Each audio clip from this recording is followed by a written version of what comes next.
ህወሓት ያው ከባለፈው ስህተቱ ማይማር ክሪሚናል ግሩፕ ነው። ዛሬ አይደለም ህገወጥ የሆነው ሲጀመርም ሲፈጠርም ህገወጥ ነው። ቡድኑ ራሱ ነው አፈጣጠሩ አደረጃጀቱ ህገወጥ ነው። ስለዚህ ስህተትና ማለት አላስፈላጊ ህገወጥ የሆኑ ስራዎችን ከመስራት አይቆሙም። ከዚህ ዲስአፒር ወይም ካልጠፋ ማለት ነው። አሁንም ትግራይ ውስጥ እየሰራ ያለው በወታደራዊ ግዳጅ በኃይል ወጣትን ያፈሰ ወደ ስልጠና ማዕከል ነው ያስገባ ያለው።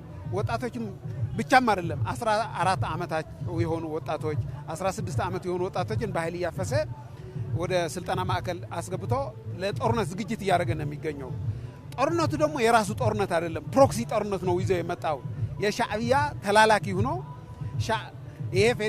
የኢትዮጵያ መላው የኢትዮጵያ ህዝቦች የባህር ጥያቄ ስላነሱ ኢትዮጵያን የባህር በር እንዳታገኝ እሱም ብቻ ሳይሆን የትግራይ ህዝብ ጥያቄዎች በሰላማዊ መንገድ እንዳይፈቱ በሰላማዊ መንገድ ከተፈቱ ሁሉም ነገር የትግራይ ህዝብ የኢትዮጵያ ህዝብ የሚያነሳው እሱ ወደ ተጠያቂነት መንገድ ስለሚያመራ እሱ እንዳይጠየቅ ብሎ ጦርነት እየቀሰቀሰና ዝግጅት እያደረገ ይገኛል። ትግራይም ኢትዮጵያም ወደ ኋላ የሚጎትት ነው። ግን ደግሞ በትግላችን በተባበረ ክንዳችን በለውጥ ኃይሉ በቀጣዩ ሙሉ በሙሉ ዲስአፒር እናደርገዋለን። መዋቅሩም አስተሳሰብም አይዲዮሎጂ ይሄ እርግጠኛ ሆነ መናገር እችላለሁ። ይሄ ሰልፍም ዋናው ይሄ ሰልፍም ይሄ ህገወጥ ቡድን ስርዓት እንዲይዝና ከስህተቱ ስለማይማር መላ የትግራይ ህዝብ እንዲያውቀው መላ የኢትዮጵያ ህዝብ አውቆ እንዲታገለው ማዕከል አድርጎ የተደረገ ሰልፍ ነው። ይሄ አሁን ትግራይ ላይ ያለው ነገር በጣም አሳሳቢ ሁኔታ ደርሷል ማለት ነው። ያው እኛም እንደ ዜጋ እንደ ወጣትም ይመለከተናል ብለን ነው ወደዚህ ሰልፍ የመጣ ነው። ያው እዛ የተደረገ ያለው ሁኔታ በጣም የሚያስጠላ ነገር ነው ማለት ነው። ወጣቶቹ ያለ ፍላጎታቸው እየታፈሱ ለሱዳን እየተሸጡ ያለበት ሁኔታ ነው ያለው። በዛ ደረጃ ደግሞ በጣም ህዝቡ እዛ ያለው ህዝቡ ምሬቱ ወጥቶ ጮሆ ማውራት የማይችልበት ደረጃ ላይ ነው ያለው ማለት ነው። ስለዚህ እዚህ ያለው ህዝብ እዚህ ያለው ለዛ ድምጽ መሆን ይገባል በሚል ድምጻችንን ለማሰማት ነው እዚህ የመጣ ነው ማለት ነው። ለጥቂት አመራሮች ጥቅም ሲባል ነው ይሄ ጦርነት እየተፈጠረ ያለው፣ ይሄ ህግም እየተጣሰ ያለው።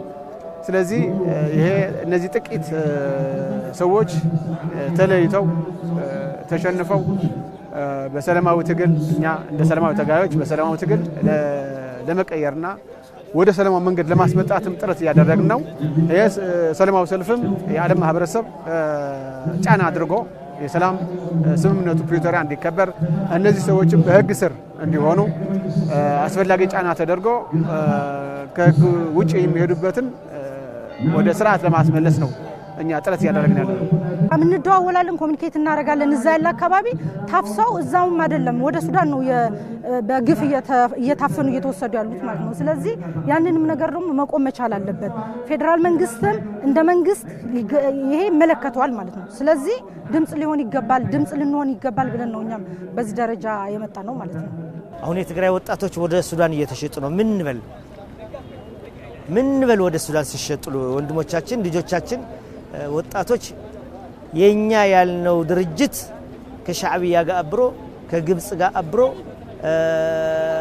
ራሱ በገዛ ራሱ ነው የተናገርኩት አይደለም። አልሸባብ ደጋፊያችን ነው ያለው የወጣቶች ቢሮ ኃላፊ አሁን ያለው ነው። እሱ ደግሞ ህወሓት ነው። ከአልሸባብ ጋር ተባብሮ ምን ለመሆን ምን ለማግኘት አልሸባብ ዓለም አቀፍ። ስለዚህ ድርጅት የህወሓት የምንለው ድርጅት የረጅም ዓመት የታገንለት ድርጅት ወደ አሸባሪነት ሲቀየር እኔ እሱ ጋር አሸባሪ መሆን የለብኝም። እኔ ሰላም ነው የምፈልገው። እኔ ከኢትዮጵያውያን ወንድሞቼ ከኢትዮጵያውያን እህቶቼ መኖር ጋር ነው የምፈልገው። ድሮም ኢትዮጵያዊ ነኝ። የሆነ ከኢትዮጵያ መንግስት ጋር የማያስማማህ ነገር እኮ ሊኖር ይችላል።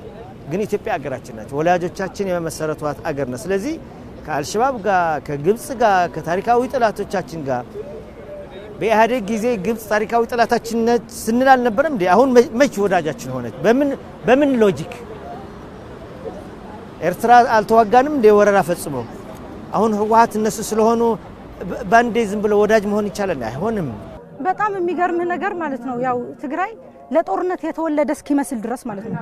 ከአንድ ቤት 6-5 እናቷ ልጆቿን ያጣችበት በዛ ደረጃ ጦርነት ይብቃን ነው እያሉ ያሉት ማለት ነው። ጦርነት ተመልሰን አንገባም በቃ በሰላም እንሞክረው ቢባሉ መስማት የማይችል አካል ነው ያለው እዛ ያለው ማለት ነው። ለስልጣን ብቻ መነሻ አድርጎ ስልጣን ብቻ የሚፈልግ አካል። ስለዚህ ያንንም ነገር ደግሞ እዚህ ያለ ህዝብ ማለት ነው ወጥቶ በቃ ሊል ይገባል። እኛም እንደ ዜጋ በቃ እያልን ነው።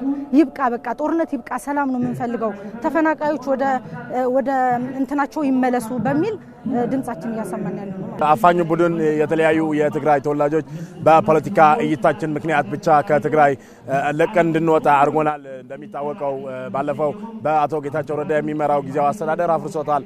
ቀጥሎም በአቶ ጀነራል ታደሰ የሚመራው ጊዜያዊ አስተዳደርን አፍርሶ የተለያዩ ብልሹ አሰራርን ያካተተ ያለው ከሻዕቢያ በልጦ የተገኘበት ጊዜ ነው ያለው አሁን።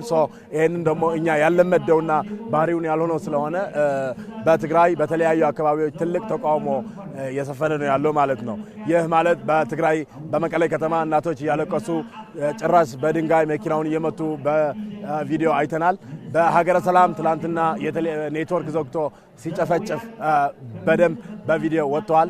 ከትላንት በስቲያ ደግሞ የወልዋሎ አዲግራት ስፖርት ክለብ ወደ ከተማዋ ሲገባ ወጣቶቹ አፈሳው ይቁም የሚል ትልቅ የተቃውሞ ሰልፍ በቪዲዮ አይተ ይሆናልና አሁን ደግሞ የሱ አንድ አካል የሆነው ዛሬ በአዲስ አበባ ከተማ በመስቀል አደባባይ ተገኝተን የፌዴራል መንግስት ግዴታው እንዲወጣ እየጠየቅን ነው ያለ ነው።